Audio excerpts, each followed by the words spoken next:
Let's say that the consensus is that our species, we being the higher primates, Homo sapiens, has been on the planet for at least 100,000 years, maybe more.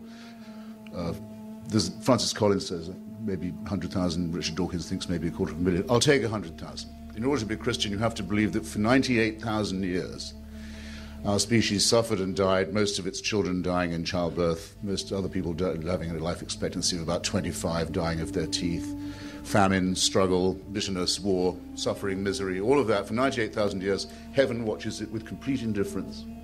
And then 2,000 years ago thinks, that's enough of that.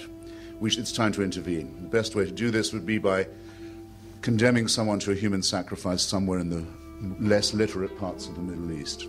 Let's appeal to the Chinese, for example, where people can read and study evidence and have a civilization. Let's go to the desert and have another revelation there. This is nonsense. It can't be believed by a thinking person. Why am I glad this is the case? To get to the point of the wrongness in the other sense of Christianity. Because I think the teachings of Christianity are immoral. The central one is the most immoral of all. That is the one of vicarious redemption. You can throw your sins onto somebody else, vulgarly known as scapegoating, in fact, or originating as scapegoating in the same area, the same desert. I can pay your debt if I love you. I can serve your term in prison if I love you very much. I can volunteer to do that. I can't take your sins away because I can't abolish your responsibility, and I shouldn't offer to do so. Your responsibility has to stay with you. There's no vicarious redemption. There very probably, in fact, is no redemption at all. It's just a part of wish thinking, and I don't think wish thinking is good for people either.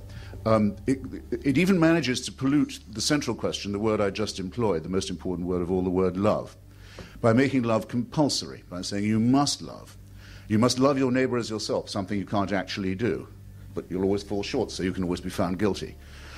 By saying you must love someone who you also must fear, that's to say a supreme being, an eternal father, someone of whom you must be afraid, but you must love him too. If you fail in this duty, you're again a wretched sinner. This is not mentally or morally or intellectually healthy, and that brings me to the final objection. I'll condense it, Dr. Olasky, which is this is a totalitarian system.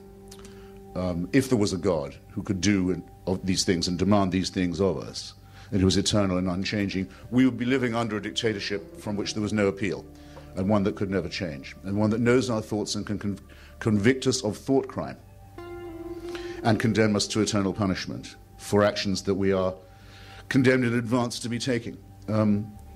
All this in the round, and I could say more, it's an excellent thing that there's absolutely no reason to believe any of it to be true.